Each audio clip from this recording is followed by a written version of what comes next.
Feliz viernes para todos ustedes. Ya estamos a punto de abrir el fin de semana juntos en este 25 de septiembre de 2020. Seguramente se han enterado de esta nueva aplicación o de este nuevo mapa que tiene Google y que va a ser para o va a usar para identificar y que nosotros sepamos en dónde se encuentran y en qué nivel de contagio se encuentran, bueno, pues las infecciones más destacadas de COVID-19.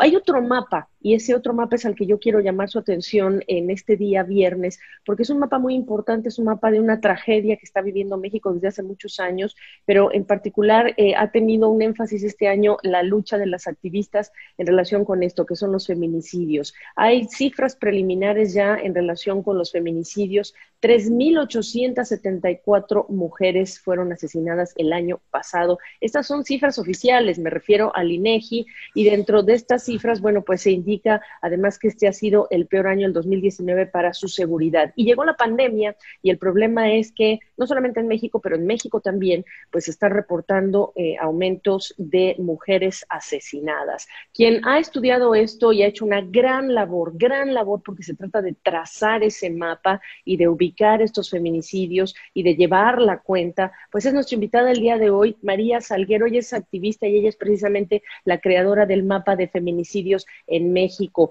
Te agradezco la oportunidad. ¿Cómo estás, María? Buenos días. Muchas gracias, un saludo a tu auditorio, buen día. Buen día. Háblame de cómo estas cifras del INEGI, que son preliminares, debo subrayar, pero se están expresando en el mapa que tú estás desarrollando, y qué te llama la atención de lo que destacarías de ese mapa del país. Pues mira, el año pasado, por ejemplo, el secretariado reportó 3,000, yo digo que son personas, asumo que porque lo que mide el secretariado son carpetas de investigación, pero a veces en una carpeta de investigación pueden ir dos, tres o más víctimas, desgraciadamente. Entonces, y INEGI nos lo reporta, nos lo refleja, porque el secretariado reportó 3,806 carpetas de investigación. Yo casi digo que yo hago esa equivalencia porque no me gusta objetivizar a las víctimas. Y ahorita INEGI son 3,874 y la cifra preliminar. Esto nos indica que fueron más mujeres. Esto nos indica el por qué son más las cifras de INEGI que del secretariado. Yo siempre he considerado que es más preciso INEGI, porque mide mujeres asesinadas con presunción de homicidio doloso. Y esta es la cifra más alta en México. Ojo, que tú estás haciendo esa distinción entre las carpetas que pueden tener, perdón, más de un caso y los individuos, las personas, en este caso las mujeres. Sí, y este año hemos visto a la alza el número de mujeres asesinadas, aunque el discurso del gobierno es bajaron las cifras. Se basan mucho en la tipificación de feminicidio, pero desgraciadamente no se tipifica igual en todo el país y luego a veces se usa con motivo político. Hay estados que teniendo las causales no lo tipifican como feminicidio, o sea que los casos cumplen las causales, pero no va como feminicidio, lo mandan a las carpetas de homicidios dolosos. Hay algunos casos en que las mujeres fueron asesinadas por sus parejas, simularon un suicidio y las autoridades tal cual dicen fue suicidio y no investigan más. Entonces, tenemos desgraciadamente que la cifra ha subido. De hecho, los primeros 7 meses del año son 2,242 mujeres asesinadas aproximadamente. O sea, la cifra puede ser mayor porque ese número es en base a carpetas de investigación. Wow, 2.242. Y Y lo, esto en en los 7 meses del año transcurridos, de enero a julio. ¿qué estados? A mí me llamó la atención, por ejemplo, Colima. Algo está pasando en Colima. El Estado de México desde hace tiempo ha sido uno de los que más focos rojos en este tema. Pero ¿qué estados destacas tú? Pues Colima, Guanajuato, Estado de México. Colima ocupa el primer lugar por incidencia por cada 100,000 habitantes, pero hay una guerra entre el cártel Jalisco Nueva Generación y el cártel de Sinaloa por el control del puerto. La violencia hacia las mujeres ha incrementado. También hay un fenómeno de desaparición de niñas y mujeres con ciertas características físicas que son similares entre ellas, y eso nos puede hablar un tema de trata de personas. Y también hay mujeres que son asesinadas con su pareja, al lado de su pareja, por su sentido de pertenencia, porque muchas veces ellas no están involucradas en actividades delictivas. pero eso no está tipificado en México como feminicidio, desgraciadamente, pero sí hay razones de género hasta en los asesinatos del crimen organizado. Y Guanajuato pues vemos las luchas, ¿no? Entre el cártel Santa Rosa de Lima, cártel Jalisco, una confederación de cárteles en León, y más aparte grupos de Michoacán y de Sinaloa que también entraron a la lucha. Pues entonces vemos cómo la violencia se ha incrementado y por eso Guanajuato está ocupando el primer lugar y desbancó al Estado de México, que históricamente era el que llevaba años ocupando el primer lugar. Y lo que tú estás sugiriendo entonces es, o lo que sugieren los datos también es este tema de tráfico, trata de personas, de mujeres. Claro, porque en el estado de Guanajuato, en los territorios donde tiene presencia el cártel Santa Rosa de Lima, están desapareciendo muchas mujeres jóvenes y adolescentes, casi Y, niñas. y además me estás hablando de perfiles similares, ¿correcto? Sí, entonces eso es lo que pasa en estos estados y el gobierno habla de los feminicidios, se enfoca mucho en la violencia familiar, pero no tienen política para atacar los asesinatos de mujeres en contextos de violencia armada, que no todas las mujeres están involucradas, muchas veces es por un cobro de piso, una extorsión, o porque las parejas sentimentales estaban involucradas y ellas no, o a veces Ahora, se adelante, involucran, adelante. a veces se involucran por cuestiones de desigualdad también, pero pues las narcomenudistas, por ejemplo, solo ganan el equivalente a $1. O sea, no es para volverse ricas. Claro, sí, por supuesto.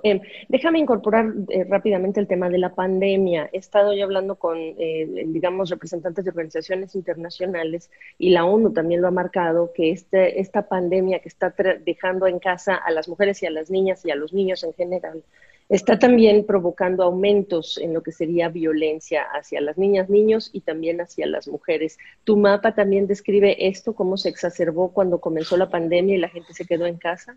Pues es que también el quedarse en casa es un privilegio de clase. Sí, las mujeres que tuvieron ese privilegio de quedarse en casa, desgraciadamente sí sufrieron violencia. Lo vimos en el aumento de llamadas al 911. Por ejemplo, la Red Nacional de Refugios de Wendy, que su directora general es Wendy Figueroa, ella reportó que se le incrementaron los rescates y las llamadas de emergencia.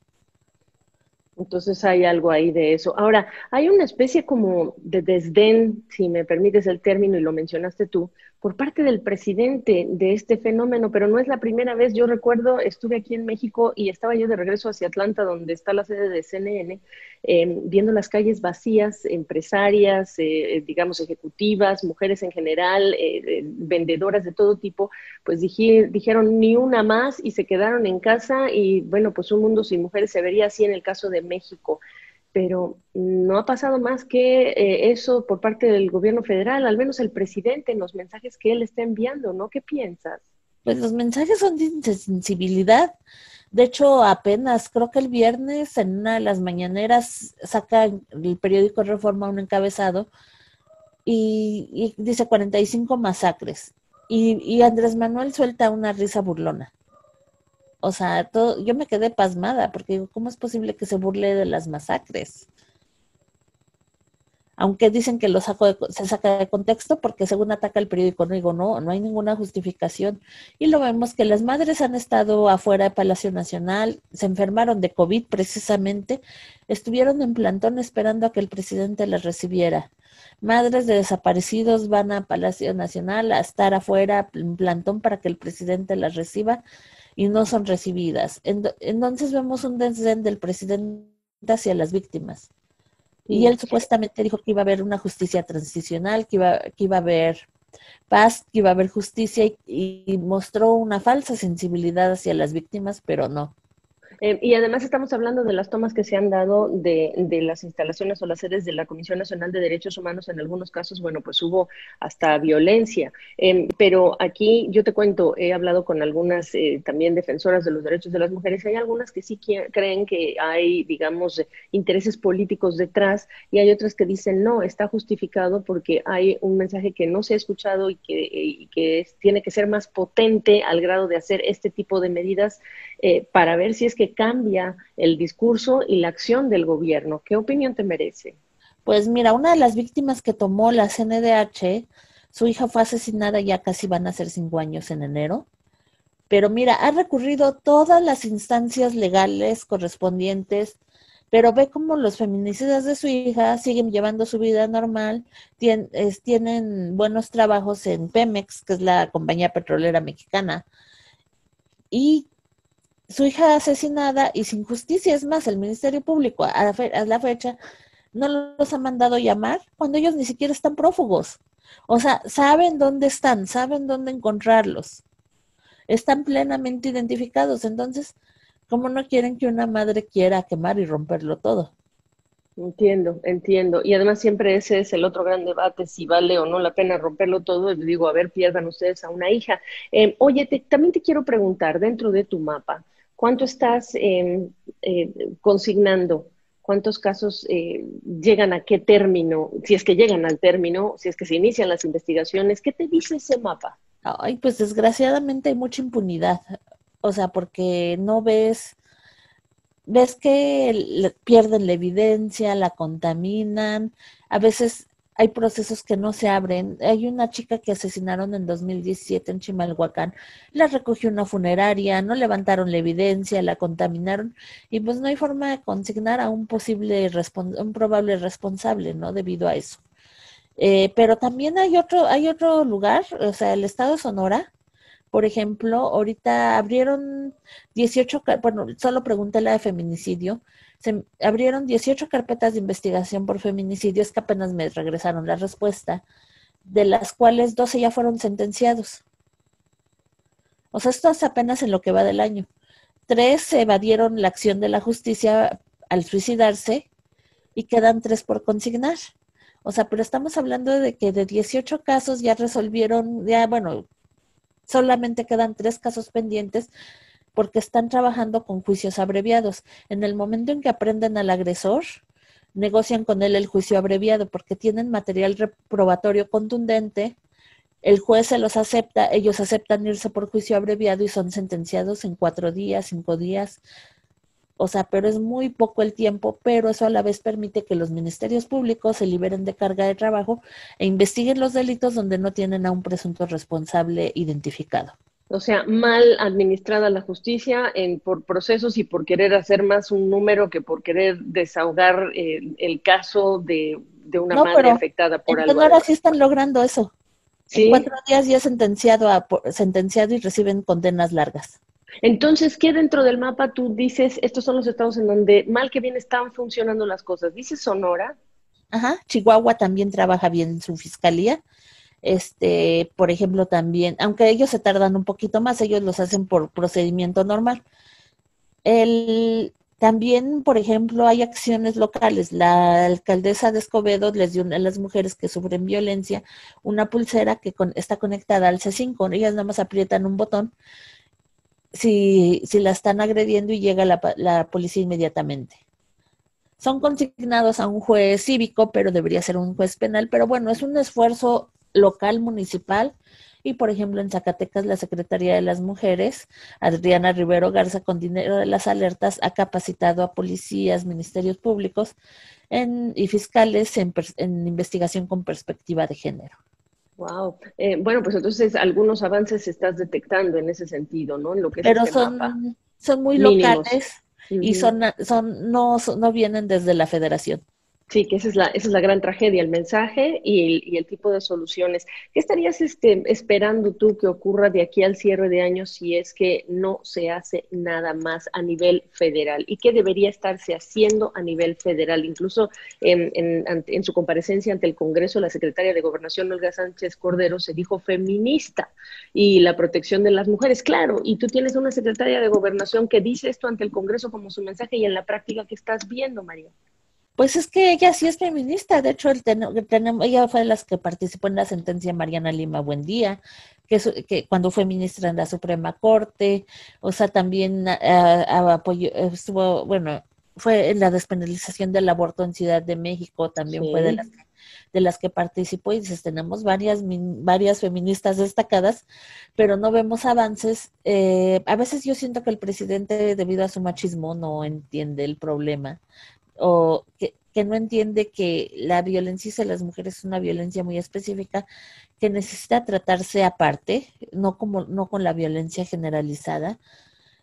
Pero también tenemos que, híjole, las políticas públicas no han funcionado. Estuve precisamente en reunión con Olga Sánchez Cordero, Nadine Gassman, Malu Mitcher, otras funcionarias de Indesol, de varias de la Dirección General de Estrategias de Derechos Humanos, IPINA.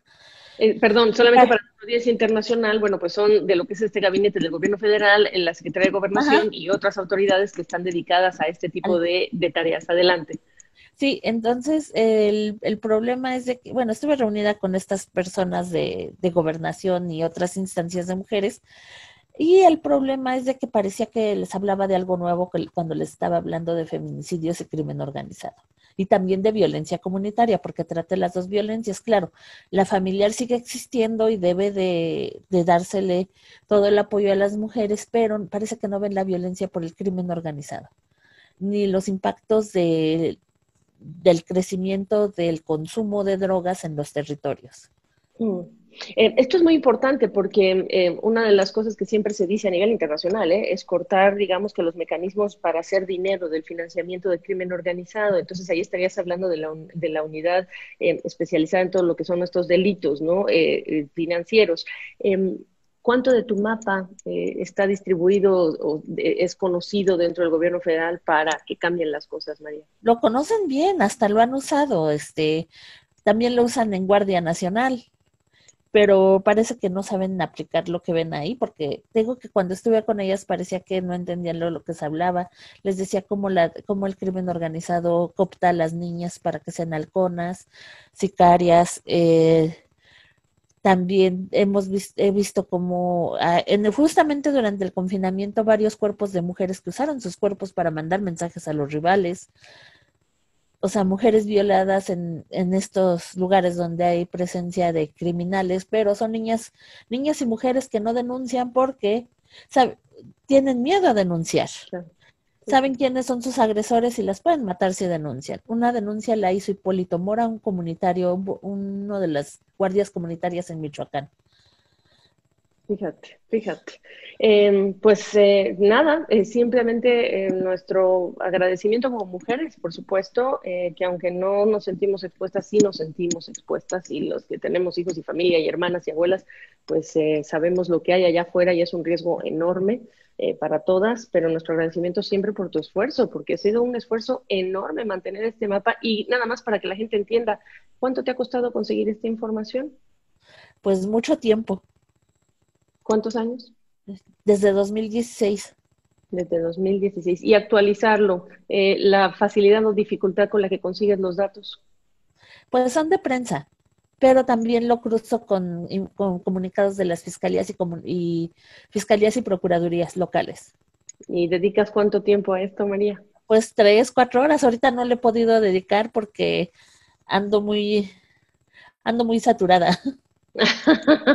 Pero esta es información valiosa que, como tú dices, hasta el gobierno federal lo está usando. Y Sí, nosotros estamos muy agradecidos por esto, porque además, ya lo decía yo, el 2019, el peor año para México hasta ahora, son cifras preliminares. Imagínate lo que viene. sí, y yo creo que va a ser mayor porque este año sí ha habido más multihomicidios de mujeres. De hecho, apenas en un velorio en Celaya asesinaron a 5 mujeres. Pues ahí lo tienen ustedes, la tragedia en México con el tema de los feminicidios. María, un gusto saludarte. Gracias por tu tiempo. Gracias, saludos.